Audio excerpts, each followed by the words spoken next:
So I went online and I just wanted to kind of get a sense of some of the greatest Jewish contributions, some of the greatest Jewish contributors to history. And this part is interactive. You can help me brainstorm. There were so many. We could be here all day talking about Jewish great contributors and contributions, the most important contributions of our people.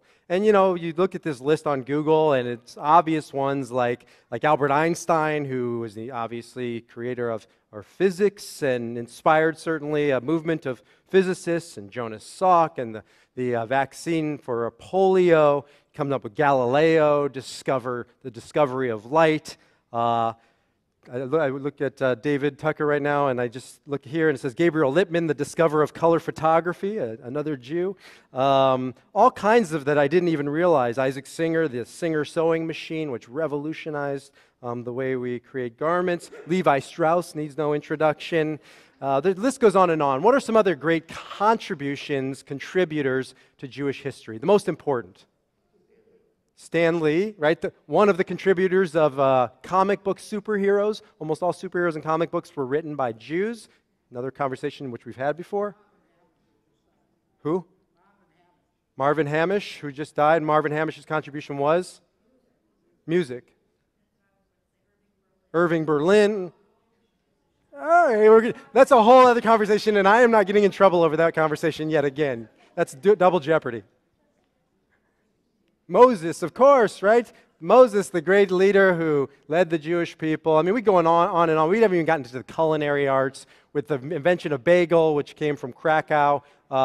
Jews invented the bagel, right? I'm not gonna vouch for deli meats, and I'm not getting into the kosher cow tongue conversation. I've never received more hate mail in my life from Jewish men than when I disparaged cow tongue as a delicacy. I'm sorry, I don't get it. Some of you get it. I'm not having that conversation again, and don't send me any more hate mail over it.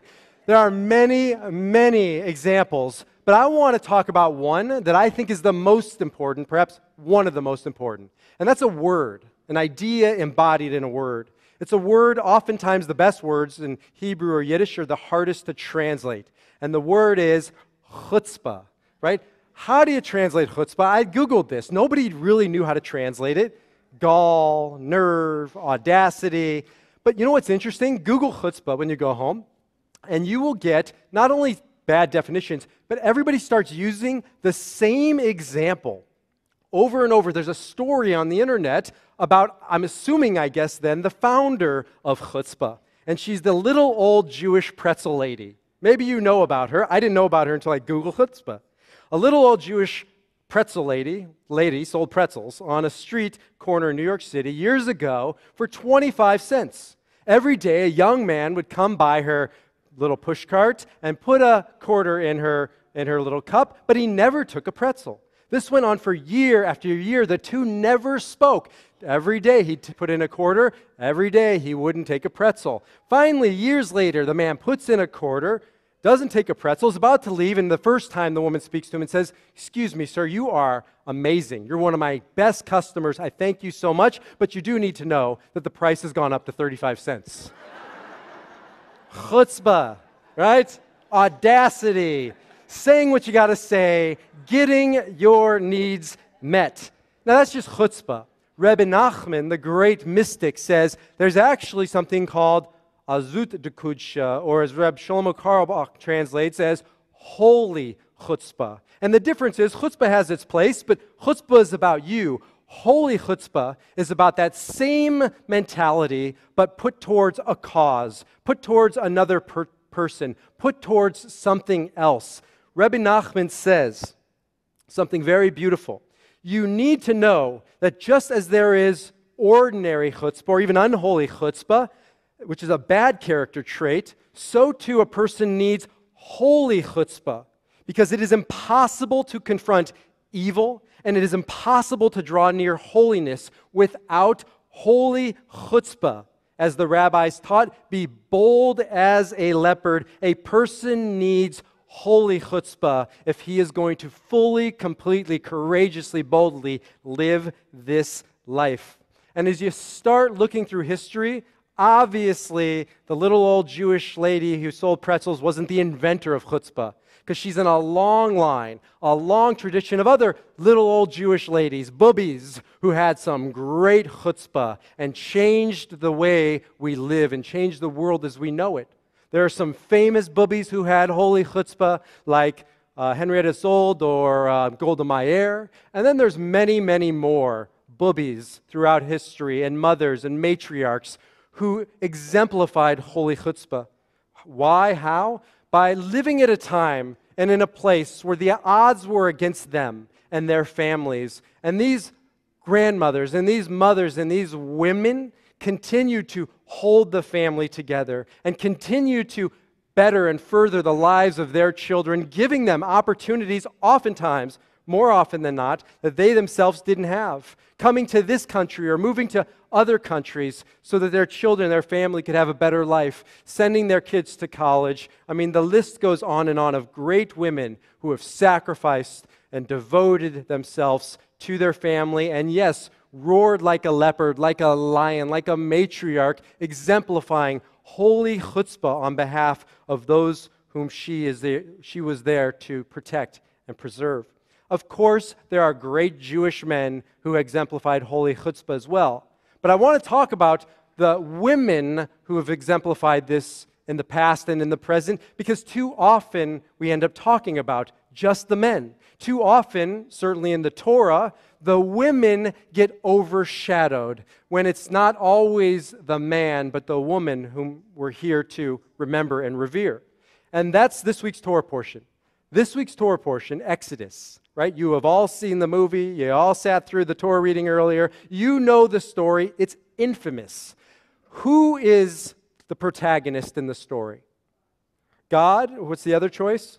Moses. And it's God and it's Moses against the antagonist, against Pharaoh. And that's usually what we see when we read this text. But if that's what you take away from this story, then you have missed a moment to pay tribute and homage to the truly great individuals in the text. Who are the most important individuals in this text? Says Rabbi Avira in the Talmud, it is because of the righteous women of the Exodus that Moses ever had a chance, that the Jewish people found freedom, and that we are here today, that we exist.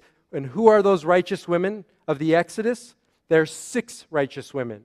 There's Shifra and Puah, the midwives. There's Miriam and Yocheved, the mother and the sister of Moses. And there's Bat Paro, the daughter of Pharaoh. And there's Sipporah, Moses, his wife. And each in their own way demonstrates holy chutzpah. And in many ways, that's all they have in common. Because Shifra and Puah are not Jewish. They're Egyptian. And what do they do that's so awesome? Everybody is saying yes to Pharaoh. Nobody is standing up to Pharaoh. The greatest men in his court are not standing up. And then you get to the story, the part where these little old Egyptian women, the midwives, right, the matriarchs of their world, stand up. And they say, no, we will not kill the firstborn. It is a shocking text when you read it, that the lowliest of the low position in their world stands up to beyond a king. Pharaoh is the god of their world, and they stand up, and they say no, and they spark a rebellion, just like 4,000 years later in Rosa Parks, a little woman starting a huge, massive rebellion, revolt, and a movement, the civil rights movement then, and the Exodus movement thousands of years ago, all began with the holy chutzpah of these 2 little Egyptian women, these midwives. And then you have Moses' mother, the unsung hero of the story. Because imagine, there is a death decree. If you're going to have a boy, you know it's going to be slaughtered. And yet, what does Moses' mother, Yocheved, do? She brings this child to full term, and she courageously gives birth, just like women did during the time of the Holocaust, just like women have done during the time of the Bar Kokhba rebellion and other times of oppression in Jewish history, against all odds, right? The ultimate stance of holy chutzpah, to say, I will give life, even risking my life, because that's what I do and that's why I'm here. And Miriam, Moses' sister, risking life and limb, following her brother down the Nile, protecting him, creating a scenario so that he can survive. And Pharaoh's daughter, I mean, that's the equivalent of saying Hitler's daughter. We kind of gloss over that. This woman becomes great because of her choices. We don't judge somebody by where they come from. We judge somebody by what they do. And this woman, Pharaoh's daughter, risked herself to raise this young man. And last but not least is Zipporah. Moses is a great man because of all of these women behind his life pulling the strings, which is often the case. Moses is out being Moses and doing big things and fighting big battles. But you know what he didn't do? He didn't quite come home enough. I know that's a very familiar story. And he wasn't there at the birth of their son, Gershon. Where was he? Justifiably, off battling Pharaoh. But what happens on the 8th day when you have a baby boy? A circumcision has to take place because it's about identity and it's about covenant and it's about commitment. And what does Zipporah do? This non-Jewish woman, right? This woman in period, at a time when you wouldn't imagine there'd be female mohels. Today there's controversy. Can there be? Can there not be? Zipporah was a non-Jewish woman who circumcised her son, which is another conversation about why intermarriage is not the end of the world, because great intermarried families can raise Jewish children and bring up another generation of Jews, and we learn that from Zipporah, Moses' wife, who was not a Jew. Nonetheless, all of these women do something shocking and heroic, and they put their life on the line, and they step up, and they speak out, and that, my friends, is what we call holy chutzpah. And that, my friends, is what we need in this community now more than ever before. As you know, I was gone for 2 weeks, and I came back, and immediately when I got back, the chatter began. And I started hearing about all of the challenges. It was nice to get away from some of those challenges in this Jewish community. Whether it's synagogue challenges, all synagogues are challenged, demographic issues in this community, financial issues in this community, changing of organizations, federations being dissolved and is being absorbed or recreated through CJP from Boston. Cohen Hillel always has its challenges. The JCC has its challenges. The list of challenges goes on and on. And I'm reminded of Admiral William Crow's famous statement, in times like these, you can be sure there have always been times like these. These challenges are not new. What is new is a lack of vision, is a lack of courage, is a lack of audacity, is a lack of holy chutzpah in facing these challenges. I have argued and will continue to argue that we don't have demographic problems in this community and institutional problems and financial problems. We have a holy chutzpah problem, and it is time for this community to start leading and demonstrating some holy chutzpah like those great women many years before. I'm pretty much running out of time, so I'm going to jump to the next part and the most important part. This is not just about Jewish community. This is about community in general. This is about a society that is floundering and that is failing. In so many ways, we're creating a world that we can't sustain. Whether you're talking about economic unsustainability, or whether you're talking about environmental unsustainability, or whether you're talking about social welfare unsustainability. All of them need a new approach, a new vision, and some people to step up and step out and speak boldly with some holy chutzpah. But perhaps in no greater area do we need holy chutzpah than not only educational reform, but the way our educational environments have devolved and degenerated. And that takes me back to a few weeks ago, because right before I left, we had, unfortunately, the massacre in Newtown, Connecticut, which obviously everybody has been, not only knows about, but has been heartbroken over. And we have got to keep talking about it. We have to keep confronting the pain of it, because we have to find a way through it. There's so many directions we can go, and we will go with this conversation about the tragedy in Newtown. But the greatest tragedy is that the environment for our children to learn, to be educated, are obviously no longer safe environments. And we hit a new low upon a low with Newtown and with the school there. I just blanked on the name, the Sandy Hook Elementary School, because with Columbine, it was a high school. It doesn't make it better, but it does make it different.